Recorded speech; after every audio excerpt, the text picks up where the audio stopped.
ओम शांति। आज 24 अप्रैल 2023 की साकार मुरली। आज बाबा ने कहा, मीठे बच्चे अपने दिल से पूछो, हम ज्ञान की खुशबू फैलाने वाले खुशबूदार बने हैं, सदा अच्छी खुशबू फैलाते रहो। प्रश्न, किन बच्चों की अवस्था बहुत मस्त रहती है? गैलप करने का आधार क्या है? उत्तर, जो अच्छे अच्छे फूल हैं, जिनकी बुद्धि में ज्ञान का मंथन चलता रहता है, उनकी अवस्था बहुत मस्त रहती है। ज्ञान और योग की शिक्षा दे खुशबू फैलाने वाले बच्चे बहुत प्रफुल्लित रहते हैं। गैलप करने का आधार है सच्चे परवाने बनना, माया के तूफानों से सदा बचकर रहना, सीमत पर चलते रहना है। गीत है, महफिल में जल उठी क्षमा। ओम शांति। चैतन्य परवानों ने गीत सुना, परवाने कहो व फूल कहो, बात एक ही है। बच्चे समझते हैं हम सचमुच परवाने बने हैं या फेरी लगाकर चले जाते हैं, समा को भूल जाते हैं। हर एक को अपनी दिल से पूछना है कि हम कहाँ तक फूल बने हैं और ज्ञान की खुशबू फैलाते हैं। अपने जैसा फूल किसको बनाया है, यह तो बच्चे जानते हैं। ज्ञान का सागर वो बाप है, उनकी कितनी खुशबू है। जो अच्छे फूल व परवाने हैं, उनकी जरूर अच्छी खुशबू आएगी।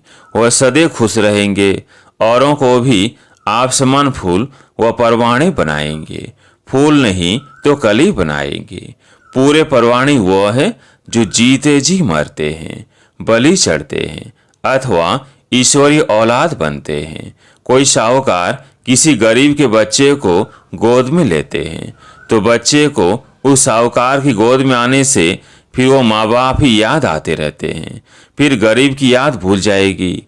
जानते हैं कि हमारे गरीब माँ बाप भी है, परंतु याद साहूकार माँ बाप को करेंगे जिससे धन मिलता है। सन्यासी साधु आदि है, वह भी साधना करते हैं मुक्ति धाम में जाए, स्वयं मुक्ति के लिए पुरुषार्थ करते हैं, परंतु मुक्ति का अर्थ नहीं समझते। कोई कहते ज्योति ज्योत समाएंगे, कोई समझते पार निर्वाण जाते हैं। निर्वाण धाम में जाने को ज्योति में समाना व मिल जाना नहीं कहा जाता है। यह भी समझते हैं हम दूर देश के रहने वाले हैं, इस गंदी दुनिया में रहकर क्या करेंगे। बच्चों को समझाया है, जब कोई से मिलते हो तो ये समझाना है कि यह बना बनाया ड्रामा है। सतयुग, त्रेता, द्वापर, कलयुग, यह संगम युग। सतयुग के बाद त्रेता का भी संगम होता है, वहाँ युग बदलता है, परंतु यहाँ कल्प बदलता है। बाप कोई युगे युगे नहीं आते हैं जैसे बाप समझते हैं। बाप कहते हैं जब सब तमो प्रधान बन जाते हैं, कलयुग का अंत होता है, ऐसे कल्प के संगम पर मैं आता हूँ। युग पूरा होता है तो 2 कला कम होती है। यह तो जब पूरा ग्रहण लग जाता है तब मैं आता हूँ। मैं युगे युगे नहीं आता हूँ। यह बाप बेट परवाणों को समझाते हैं। परवाणों में भी नंबर वार है। कोई तो जल मरते हैं, कोई फेरी पहन चले जाते हैं, सीमत पर चल नहीं सकते। अगर कहाँ सीमत पर नहीं चले तो फिर माया पछाड़ती रहेगी। सीमत का बहुत गायन है। श्रीमद् भगवद गीता कहा जाता है। शास्त्र तो बाद में बैठ बनाए हैं। उस समय मनुष्यों की बुद्धि रजोतमो होने के कारण समझते हैं श्री कृष्ण द्वापर में आया। बाप कहते हैं मैं आता ही तब हूँ जब आदि सनातन देवी देवता धर्म वाले मनुष्य गुम हो जाते हैं, परंतु ये भूल जाते हैं कि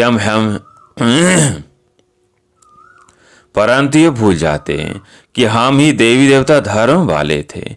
अपना हिंदू धर्म कह देते हैं, यह कड़े से कड़ी भूल है। भारतवासी जो देवता धर्म के पुजारी हैं, उनसे पूछो तुम किस धर्म के हो, तो कहते हैं हम हिंदू धर्म के हैं। अरे तुम पूछते किसको हो?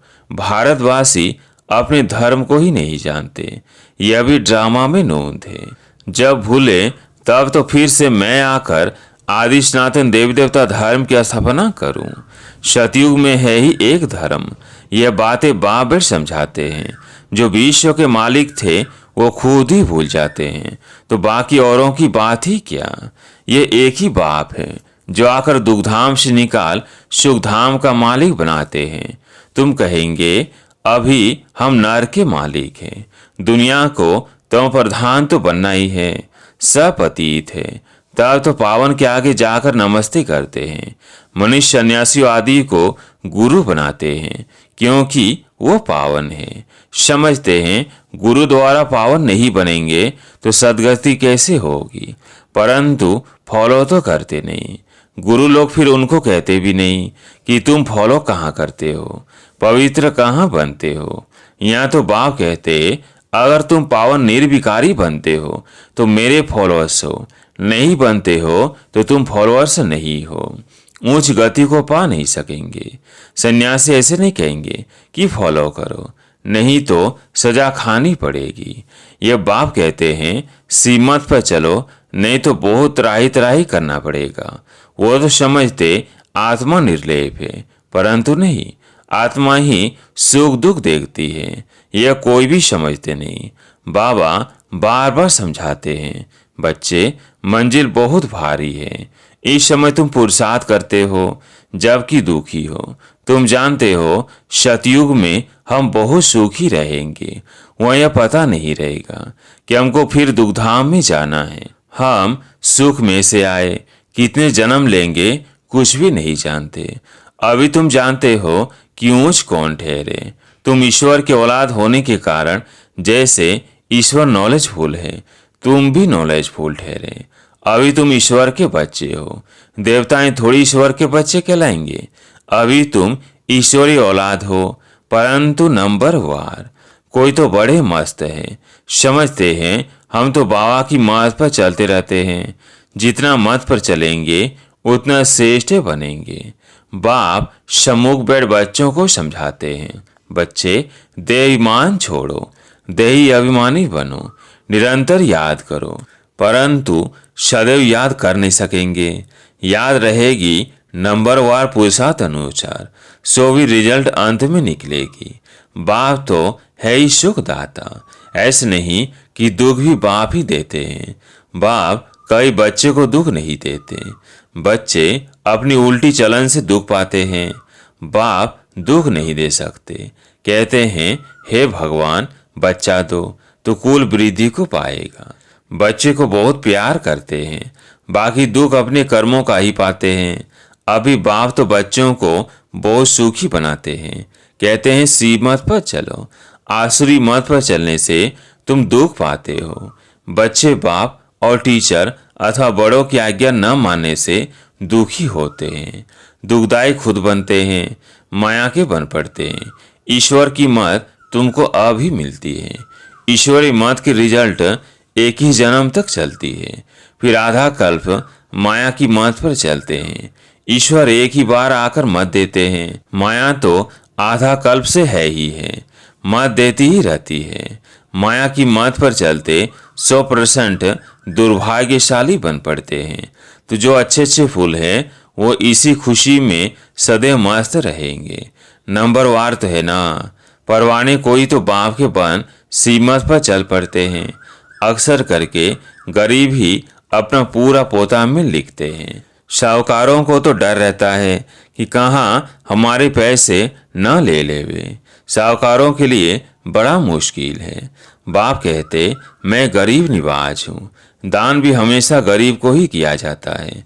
सुदामा की बात है ना, चावल चपटी ले उनको महल दे दिए। तुम हो गरीब, समझो कोई के पास 25 से 50 रुपया है, उनसे 1-2 आना देते हैं। साहूकार 50,000 दे तो भी इक्वल हो जाता है, इसलिए गरीब निवाज कहा जाता है। साहूकार लोग तो कहते हमको फुर्सत नहीं मिलती क्योंकि पूरा निश्चय ही नहीं है। तुम हो गरीब, गरीबों को धन मिलने से खुशी होती है। बाबा ने समझाया है यहाँ के गरीब वहाँ साहूकार बन जाते हैं और यहाँ के साहूकार वहाँ बहुत गरीब बन पड़ते हैं। कोई कहते हम यज्ञ की ख्याल रखें या कुटुंब का रखें। बाबा कहते तुम अपने कुटुंब की बहुत अच्छी संभाल करो, अच्छा है जो तुम इस समय गरीब हो। साहूकार होते तो बाप से पूरा वर्षा ले नहीं सकते। सन्यासी ऐसे नहीं कहेंगे, वह तो पैसे लेकर अपनी जागीर बनाते हैं। शिव बाबा थोड़ी बनाएंगे। ये मकान आदि सब तुम बच्चों ने अपने लिए बनाए हैं। यह किसकी जागीर नहीं है, यह तो टेम्पररी है, क्योंकि अंत समय बच्चों को यहाँ आकर रहना है। हमारा यादगार भी यहाँ है, तो पिछाड़ी में यहाँ आकर विश्राम लेंगे। बाप के पास भागेंगे वो जो योग युक्त होंगे, उन्हों को मदद भी मिलेगी। बाप की बहुत मदद मिलती है। तुम जानते हो, हमको यहाँ बैठ विनाश देखना है। जैसे शुरू में बाबा ने तुम बच्चों को बहलाया है, तो पिछाड़ी वालों का भी हक है। उस समय ऐसे फील करेंगे जैसे बैकुंठ में बैठे हैं। बहुत नजदीक होते जाएंगे। हम तो समझते हैं हम यात्रा पर हैं, थोड़े समय बाद विनाश होगा। हम जाकर प्रिंस प्रिंसेस बनेंगे। किस्म किस्म के फूल हैं। हर एक बच्चे को समझाना चाहिए मैं कितने को ज्ञान की खुशबू दे रहा हूँ, किसको ज्ञान और योग की शिक्षा देता हूँ। जो सर्विस करते हैं वो अंदर में प्रफुल्लित रहते हैं। बाबा जान जाते हैं यह किस अवस्था में रहते हैं। इनकी अवस्था कहाँ तक गैलप करेगी। गैलप उनकी अवस्था करेगी जो परवाना बन चुका होगा। बाप समझाते हैं माया की तूफान तो आएंगे, उनसे अपने को बचाना है। सन्यासी कभी नहीं कहेंगे कि स्त्री पुरुष गृहस्थ में रहते पवित्र हो दिखाओ, वैसा सन्यास करा न सके। उनका है ही रजो प्रधान सन्यास, निवृत्ति मार्ग का। हठयोग सन्यास तो मनुष्य को सिखलाते आए हैं। अब यह राजयोग परमपिता परमात्मा आकर आत्माओं को सिखलाते हैं। आत्मा को ज्ञान है, मैं आत्मा अपने इस आत्मा भाई को समझाता हूँ। जैसे परमात्मा बाप हम आत्माओं यानी बच्चों को समझाते हैं, हम भी आत्मा हैं। बाबा हमको सिखलाते हैं, हम फिर इन आत्माओं को समझाता हूँ। परंतु ये आत्मा पने का निश्चय न होने से अपने को मनुष्य समझ मनुष्य को समझाते हैं। बाप कहते हैं हम तो आत्माओं से ही बात करते हैं। मैं परम आत्मा तुम आत्माओं से बात करता हूँ। तुम कहेंगे हम आत्मा सुनती है, आत्मा को सुनाती है। ऐसे तुम देही अभिमानी हो, किसको सुनाएंगे तो तीर झट लगेगा। और खुद ही देही अभिमानी नहीं रह सकते हैं तो धारणा करा नहीं सकेंगे। यह बड़ी ऊंची मंजिल है।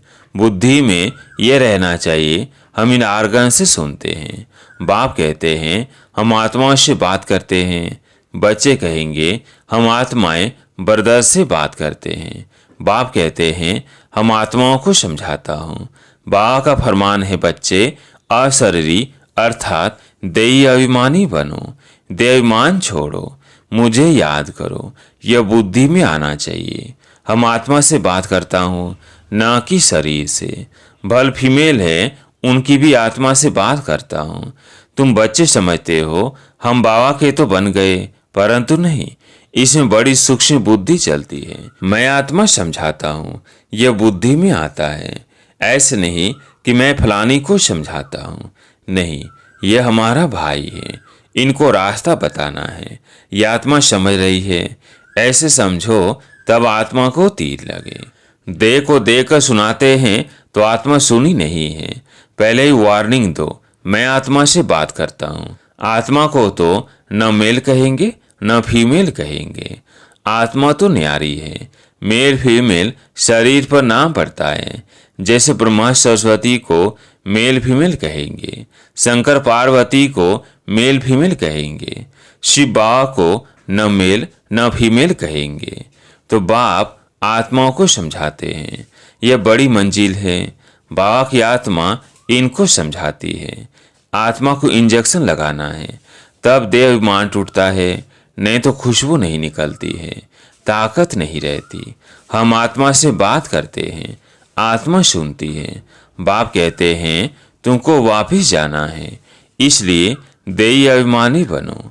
मन मना भाव, फिर ऑटोमेटिकली मध्याजी भाव आ जाता है। मूल बात है ही मन मना भाव। बाप को याद करो। बल कहते तो सब है, भगवान को याद करो, परंतु जानते नहीं। खास कहते ईश्वर को याद करो। श्री कृष्ण को व किसी देवता को याद नहीं करना है। अभी तुम बच्चों को बड़ी सूक्ष्म बुद्धि मिलती है। सवेरे उठ विचार सागर मंथन करना है।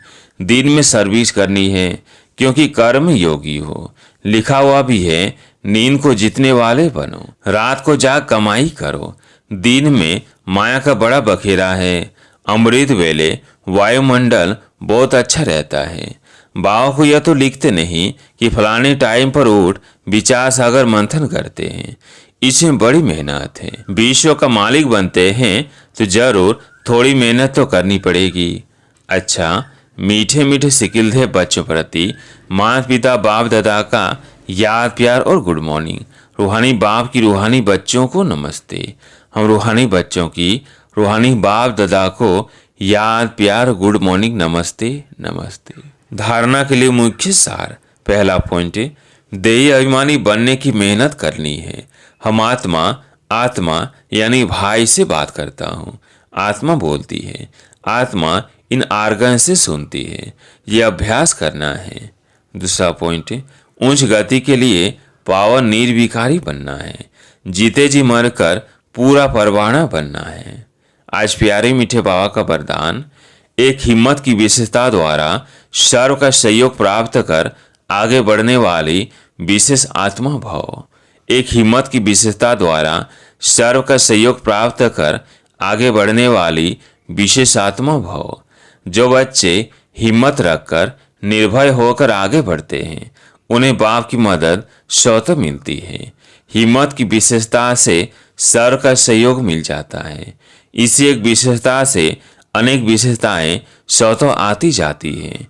एक कदम आगे रखा और अनेक कदम सहयोग के अधिकारी बने। इसी विशेषता का औरों को भी दान और वरदान देते रहो, अर्थात विशेषता को सेवा में लगाओ तो विशेषात्मा बन जाएंगे। स्लोगन है, बुद्धि से इतने हल्के रहो जो बाप अपनी पलकों पर बिठाकर साथ ले जाए। अच्छा, ओम शांति।